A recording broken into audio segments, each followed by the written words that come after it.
आप सभी छात्रों का एक बार पुनः आपके अपने YouTube चैनल पर बहुत बहुत हार्दिक स्वागत है। तो प्रिय छात्रों, आप सभी जानते हैं कि जो मॉडल और एक्सीलेंस स्कूल हैं उनके लिए आप सभी एक परीक्षा की तैयारी कर रहे हैं। तो उसमें विज्ञान के जो प्रश्न हैं 20 तो पूछे ही जाते हैं, लेकिन और प्रश्न पर्यावरण में भी विज्ञान के प्रश्न पूछे जाते हैं। इस तरह तो देखा जाए आपके लगभग 25 प्रश्न विज्ञान के पूछे जाते हैं।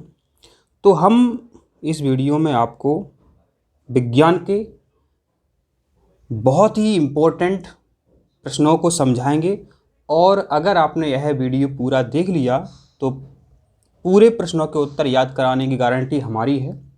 आपको वीडियो पूरा देखना है, हम आपको बहुत अच्छे तरीके से समझाएंगे जिससे आपको क्या है पूरे प्रश्नों के उत्तर याद होते जाएंगे। तो देखो, सबसे पहले आपके मन में एक बात आती है परमाणु के बारे में। परमाणु, ठीक है, इस पर बहुत प्रश्न आते हैं, वो देख लेते हैं अपन। तो पदार्थ का सूक्ष्मतम कण जो स्वतंत्र अवस्था में नहीं पाया जाता है लेकिन रासायनिक क्रिया में भाग लेता है, परमाणु कहलाता है। यह जो बोर्ड है ये भी परमाणु से बना हुआ है। आपके सामने, आपके पास सामने यह जो मोबाइल है वो भी परमाणु से बना हुआ है। हर वस्तु जो होती है परमाणु से बनी होती है।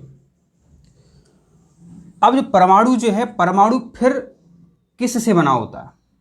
माने हर वस्तु परमाणु से बनी है तो परमाणु भी किसी से बना होगा। तो फिर वैज्ञानिकों ने खोज की है कि परमाणु किससे बना होता है। तो परमाणु इलेक्ट्रॉन, प्रोटॉन और न्यूट्रॉन से बना होता है। तो देखो, हम एक परमाणु का एक चित्र बनाते हैं। परीक्षा में यह सभी प्रश्न पूछे गए, ये ध्यान रखें आप। तो यहाँ देखो, ये है आपका नाभिक। क्या है? नाभिक, ध्यान रखना है। नाभिक में होता है आपका प्रोटॉन होता है और न्यूट्रॉन, और ये होती हैं वृत्तीय कक्षाएं। तो इनमें इलेक्ट्रॉन चक्कर लगाते हैं। ये इलेक्ट्रॉन है, इस पर देखो ऋणावेश है। अब इलेक्ट्रॉन पर ऋणावेश है, जिस तरह आपने सूत्र बनाए होंगे। एक फेमस सूत्र है आपका सोडियम क्लोराइड NaCl। देखो, Na पर धनावेश होता है, Cl पर ऋण होता है। तो जो आवेश है वो आपका 0 होना चाहिए। इसी तरह ये परमाणु है, जब इलेक्ट्रॉन पर ऋणावेश आ गया है, होता है, तो अब प्रोटॉन पर धन होना चाहिए या न्यूट्रॉन पर होना चाहिए। तो देखो, यहाँ पर प्रोटॉन पर धन आवेश होता है। मतलब जो इलेक्ट्रॉन है इस पर ऋणावेश होता है और जो प्रोटॉन है इस पर धन आवेश होता है।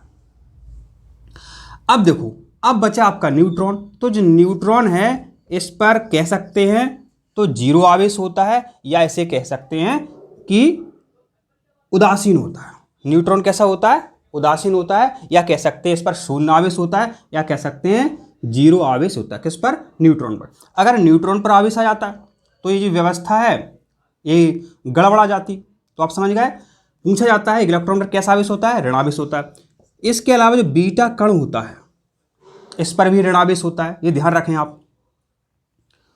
अब बात आती है कि इलेक्ट्रॉन की खोज किसने की थी। तो इसके लिए एक सूत्र याद कर लो आप। अब इनकी खोज किसने की थी वो अपन देख लेते हैं। देखो, ठीक है, तो एक सरल सूत्र है, आप ध्यान रख लें बस। पेन, एक क्या है? पेन है, मतलब ये तो मार्कर है, आपके पास पेन भी होगा। पेन किस कंपनी का है? पेन किस कंपनी का है? तो हमने कहा GTC। पेन किस कंपनी का है? पेन है आपका GTC। यहां से देखो आपका एक नंबर पक्का हो जाता है। P से याद कर लेंगे प्रोटॉन। प्रोटॉन की खोज किसने की थी? गोल्डस्टीन ने की थी। इलेक्ट्रॉन की खोज थॉमसन ने की थी। थॉमसन को आप इंग्लिश में लिखेंगे तो पता समझ जाएंगे आप, TH। तो इलेक्ट्रॉन की खोज थॉमसन ने की थी। न्यूट्रॉन की खोज चैडविक ने की थी। न्यूट्रॉन की खोज चैडविक ने की थी। ये आपको यहां पर याद रखना है, इतना परीक्षा में कई बार पूछा गया है। और एक प्रश्न पूछ लेते हैं परीक्षा में कि ये बताओ, देखो यहां पर देखो आप, ये प्रोटॉन है आपका और ये इलेक्ट्रॉन है, ठीक है। दोनों पर ही आवेश है। तो ये भी पूछ लेते हैं, ये बताओ प्रोटॉन की जो संख्या है, प्रोटॉन की जो संख्या है वो किसके बराबर है? प्रोटॉन की जो संख्या है वो किसके बराबर है? तो आपका उत्तर देखो यहाँ से आना चाहिए, इलेक्ट्रॉन के बराबर है। या ऐसा पूछा जाए कि इलेक्ट्रॉन की संख्या किसके बराबर है, तो प्रोटॉन के बराबर होती है। ये भी आपको ध्यान रखना है। अब हम समझते हैं इसी से संबंधित एक महत्वपूर्ण प्रश्न। आपने सुना होगा कोशिका, आपने सुना होगा कोशिका, इसे अपन कहते हैं सेल। इसे क्या कहते हैं अपन? सेल कहते हैं। तो कोशिका जो है जीवधारियों की आधारभूत संरचनात्मक इकाई होती है। मतलब जितने भी जीवधारी हैं वो कोशिकाओं से बने होते हैं, चाहे वह एक कोशिकीय हो जैसे कि अमीबा, या बहुकोशिकीय हो जैसे कि आप और हम। सभी जीव कोशिकाओं से बने होते हैं। इसी तरह सभी वस्तुएं परमाणु से बनी होती है। समझ गया बात? हम आपको कंबाइंड करके बता रहे हैं जिससे आपको ध्यान रहे। यहाँ पर देखो जो नाभिक है पूरे परमाणु को नियंत्रित करता है। इसी तरह कोशिका जो होती है आपकी, कोशिका में भी एक नाभिक होता है। कोशिका में क्या होता है? एक नाभिक होता है। चित्र आप कैसा भी बना सकते हैं, ऐसा मत सोचें कि हमने ऐसा बनाया, आप कैसा भी बना सकते हैं। तो कोशिका में एक नाभिक होता है। नाभिक, यहां एक चीज समझो, नाभि, आपके भी नाभि है, आपके भी नाभि है। और कोशिका को नियंत्रित कौन करता है? नाभिक करता है। नाभिक माने न्यूक्लियस, नाभिक माने न्यूक्लियस। और जो नाभिक है इसे अपन केंद्रक भी कहते हैं। इसे क्या कहते हैं? केंद्रक। क्योंकि कोशिका में, कोशिका केंद्र में होता है इसलिए केंद्रक भी कहते हैं। तो देखो जो केंद्रक है पूरी कोशिका को नियंत्रित करता है। इसी तरह अपने जो है नाभि होती है, अपने जो नाभि होती है इसको भी अगर पैरों से नापें और सिर से नापें तो नाभि भी अपनी बिल्कुल केंद्र में आपको मिलेगी। तो अपनी जो नाभि है, जब आप छोटे थे बीमार हो जाते थे या पेट में दर्द होता था तो आपकी मम्मी वगैरह जो है हींग आपकी नाभि में लगा देती थी, जिससे आपको क्या है? आराम मिल जाता था। तो इसका मतलब ये हुआ कि नाभि भी अपने शरीर को नियंत्रित करती है। इसी तरह कोशिका होती है, कोशिका के अंदर नाभिक होता है जिसे हम केंद्रक कहते हैं। केंद्रक पूरी कोशिका को नियंत्रित करता है। अब बात आती कोशिका की खोज। तो कोशिका की खोज रॉबर्ट हुक ने की थी। रॉबर्ट हुक ने की थी क्या? और शुरू किससे की थी? कार्क। कार्क माने बेटा होता है, एक पौधा, कोई भी पौधा हो सकता है, तो उसकी छाल, छाल की पतली काट। क्या कहा हमने? कोशिका की खोज रॉबर्ट हुक ने कार्क की पतली काट से की थी। अब केंद्रक की खोज किसने की थी? तो केंद्रक की खोज की थी रॉबर्ट ब्राउन ने। यह भी आपको ध्यान रखना है, केंद्रक की खोज रॉबर्ट ब्राउन ने की थी। अब यहां पर कोशिका से संबंधित बहुत प्रश्न आते हैं तो इन्हें अपन देख लेते हैं। तो देखो कोशिका भी क्या है? घर है। कोशिका भी एक घर है। दो प्रकार की कोशिकाएं होती हैं। देखो एक पादप है आपका, एक आपका जंतु है। एक पादप है, एक जंतु है। देखो पादप जो होते हैं उनमें सेल्यूलोज की कोशिका भित्ति होती है। सेल्यूलोज की क्या होती है? भित्ति। लेकिन मनुष्यों में भित्ति नहीं पाई जाती है। मनुष्यों की कोशिका में भित्ति नहीं पाई जाती है। आपको ध्यान, भित्ति माने होती है भीत, भीत माने होती है दीवार, भीत माने दीवार। तो पेड़ पौधे बेचारे जो जंगल में रहते हैं और जंगली जानवर भी घूमते हैं, और अपन तो क्या हट जाते हैं, अपन को कोई हानि होने वाली होती है। लेकिन पेड़ पौधे जो होते हैं इनकी सुरक्षा के लिए इनमें जो भित्ति होती है पाई जाती है, जंतुओं में नहीं पाई जाती है। ये भी अंतर पूछा जाता है कि बताओ जंतुओं में क्या होता है, पौधों में क्या होता है। तो पादपों में कोशिका भित्ति होती है, जंतुओं में कोशिका भित्ति नहीं होती। एक और होता है सेंट्रियोल। तो सेंट्रियोल एक कार होती है सेंट्रोकार।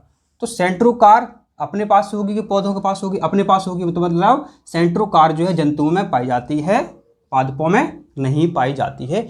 यहाँ पर भी इससे प्रश्न बन जाता है।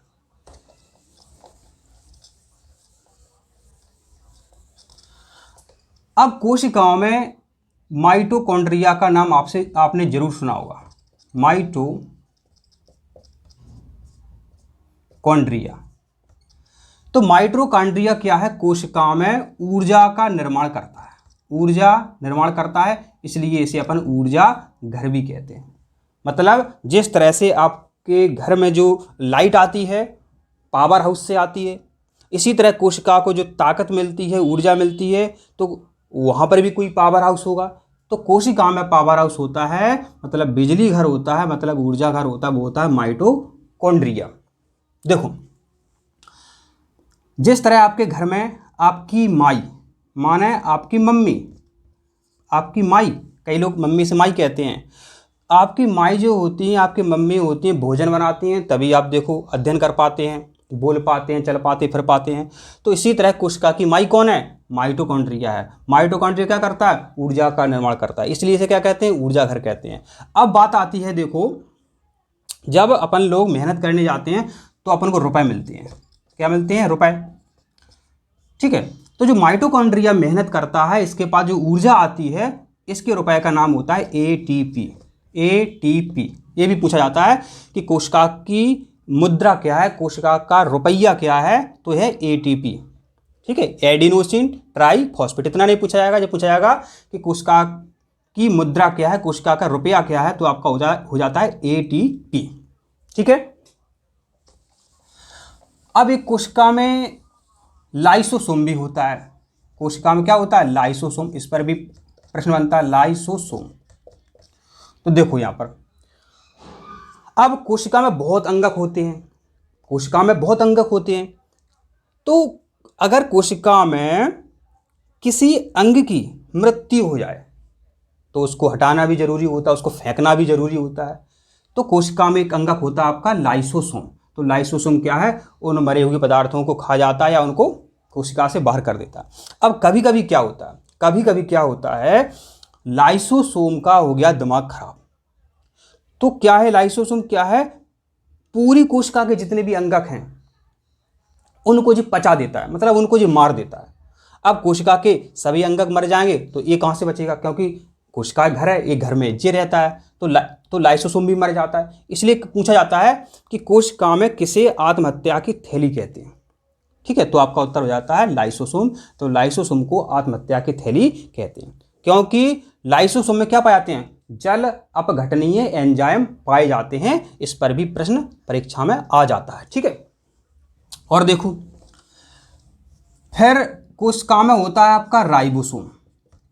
राइबोसोम, तो जो राइबोसोम है वो प्रोटीन बनाता है, ये भी आपको ध्यान रखना। राइबोसोम में प्रोटीन बनाता है। प्रोटीन जरूरी क्यों है? आपकी जो मांसपेशियां होती हैं, जो ताकत आती है आप में, मांसपेशियां होती हैं, तो वो प्रोटीन से बनती हैं। क्या बनती हैं? प्रोटीन से बनती हैं। ठीक है, तो राइबोसोम क्या बनाता है? राइबोसोम प्रोटीन बनाता है, ये आपको ध्यान रखना है।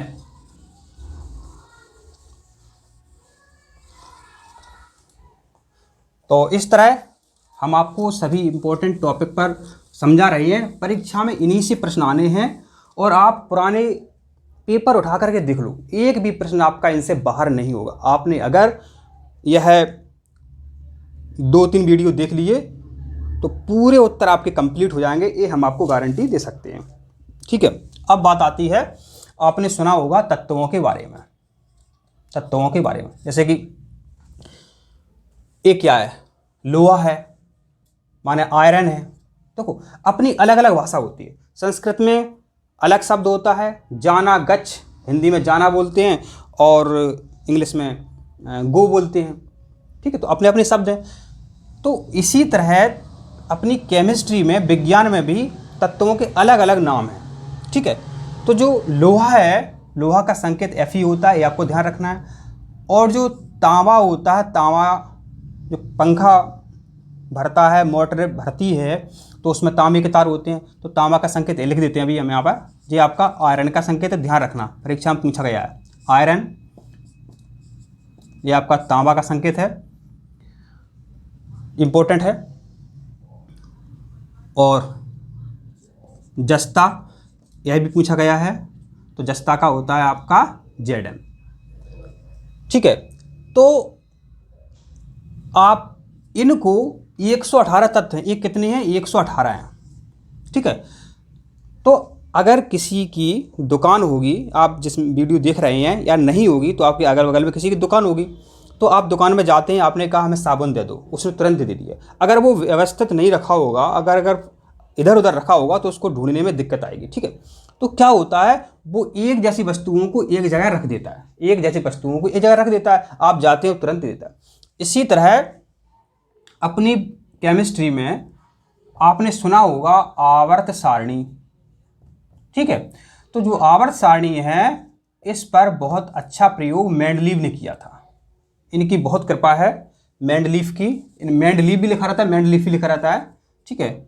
और एक थे आपके मोसले, एक थे आपके मोसले। तो यहां पर दो तरह के प्रश्न बनते हैं, पुनः फिर लिख देते हैं, मेंडलीव और एक हैं आपके मोसले। ठीक है। जिस तरह से आपका हाजिरी नंबर क्या है, माना कि 15 है। ठीक है, समझ रहे हैं बात आप? तो जो आपका हाजिरी नंबर है, इसी तरह इनके भी एक हाजिरी नंबर है, जिन्हें अपन कहते हैं परमाणु क्रमांक। ये भी बहुत इंपॉर्टेंट है, ध्यान रखने वाली बात है। परमाणु क्रमांक क्या कहते हैं? परमाणु क्रमांक। तो सबका हाजिरी नंबर है, सब तत्वों का हाजिरी नंबर है। तो देखो, मेंडलीव ने जो आवर्त सारणी बनाई थी, वो परमाणु भार मतलब परमाणु द्रव्यमान पर बनाई थी। ध्यान रखो, मेंडलीव ने आवर्त सारणी जो बनाई थी, वो परमाणु भार पर बनाई थी, मतलब परमाणु द्रव्यमान पर बनाई थी। यहाँ से प्रश्न परीक्षा में आ जाता है। मोसले की बात करते हैं, तो मोसले आधुनिक हैं। तो जो आधुनिक आवर्त नियम है, यह मोसले ने दिया था। और मोसले ने क्या कहा था? मोसले ने कहा था जी कि जब हम तत्वों को बढ़ते हुए परमाणु क्रमांक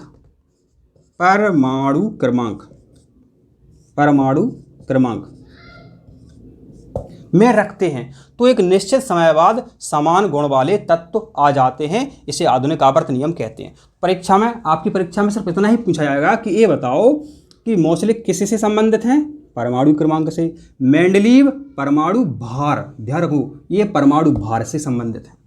इस पर परीक्षा में प्रश्न देखो आया है। अब एक शब्द और होता है संयोजकता, एक शब्द और होता है संयोजकता। देखो, इतना विस्तार से तो अपन बता नहीं सकते, क्योंकि इतना टाइम भी नहीं है। तो देखो, संयोजकता परीक्षा में पूछी जाती है। संयोजकता का उपयोग क्या है? संयोजकता का उपयोग है तत्वों के सूत्र बनाना। जैसे कि नमक, जिसे अपन कहते हैं NaCl, मतलब सोडियम क्लोराइड। तो संयोजकता इनकी बराबर होनी चाहिए। तो Na इस पर एक आवेश होता है, तो इस पर एक ऋण आवेश होगा। समझ रहा बात?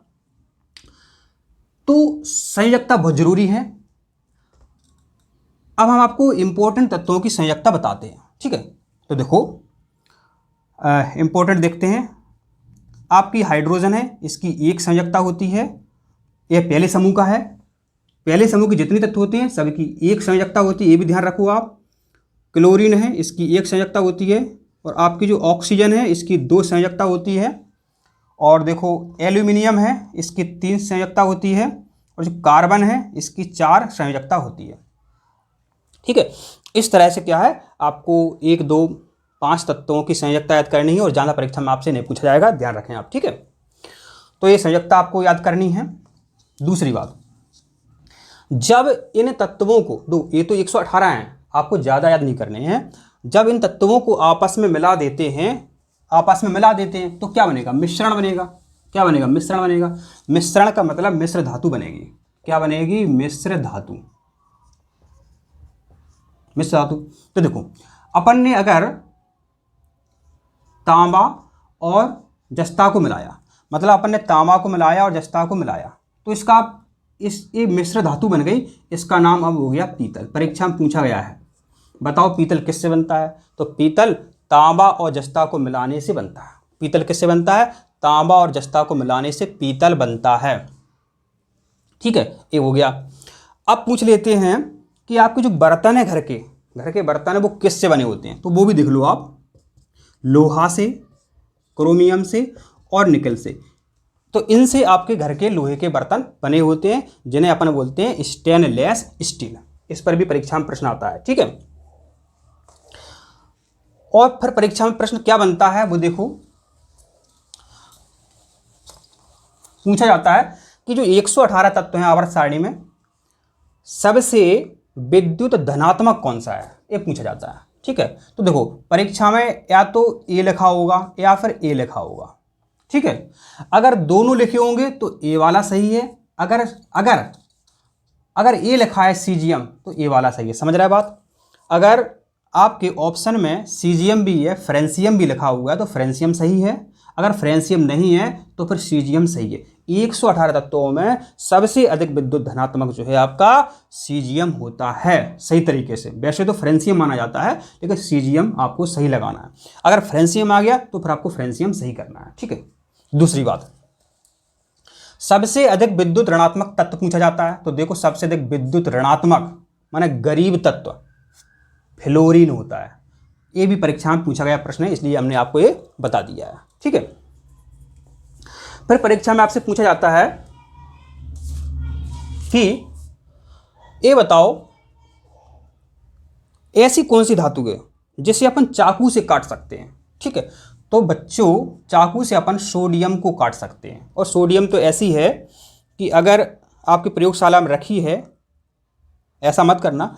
अब क्या है, कभी किसी ने इसको चुरा लिया और ये क्या है, ये बर्फी जैसी लगती है। हो सकता है किसी ने ज़्यादा ध्यान नहीं दिया, वो खा जाए तो विस्फोट हो जाएगा, क्योंकि बर्फी जैसी लगती है। इसको चाकू से काट सकते हैं। ठीक है, तो ये क्या है, पानी से क्रिया करके इसमें आग लग जाती है। जैसे कि क्या कोई बच्चा इसको ले गया और अपने शर्ट में इसने रख लिया और उनकी मम्मी ने कपड़ा धोए। अब कपड़ा धोए, उन्होंने शर्ट पानी में डुबा दी तो एकदम से आग लग जाएगी।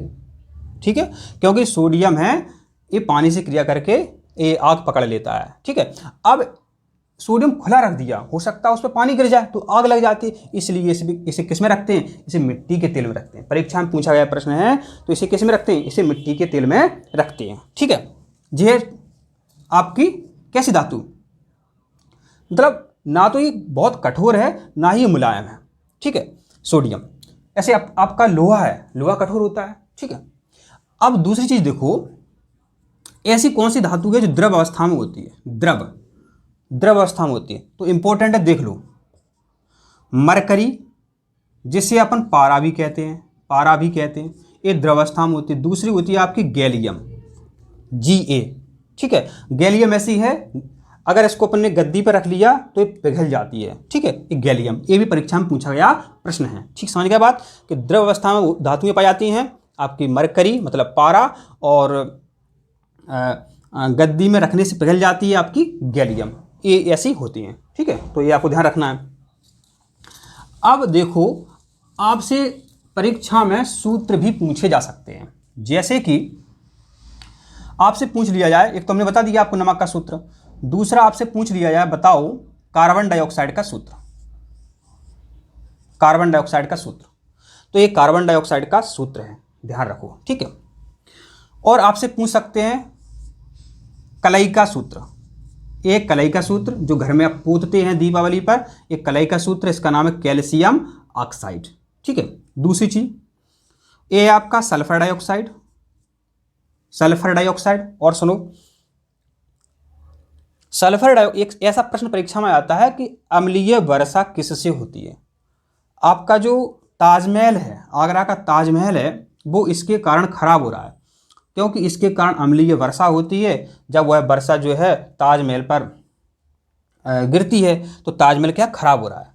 तो सल्फर डाइऑक्साइड के कारण अम्लीय वर्षा होती है, परीक्षा में पूछा गया प्रश्न है, याद कर लो। ठीक है, और एक सूत्र है आपका CaCl2 कैल्शियम क्लोराइड। यह इंपॉर्टेंट सूत्र है, इसलिए आपको बता रहे हैं। और एक इंपॉर्टेंट सूत्र है आपका NaOH सोडियम हाइड्रोक्साइड। ठीक है, एक और इंपॉर्टेंट सूत्र है आपका CaOH2 कैल्शियम हाइड्रोक्साइड। एक सूत्र आप यहां से याद कर लो, ZnCl2 जिंक क्लोराइड। Zn ये क्या है, इसे जिंक बोलते हैं। तो देखो ऐसे बना सकते हैं अपन, Ca कैल्शियम, Cl क्या है, क्लोराइड है, तो ये हो जाएगा आपका जिंक क्लोराइड। यही तो आपका अलग से आ गया, ये अलग से आ गया। तो इंपॉर्टेंट सूत्र हैं आपके, इन्हें आपने याद करना है, ध्यान रखें।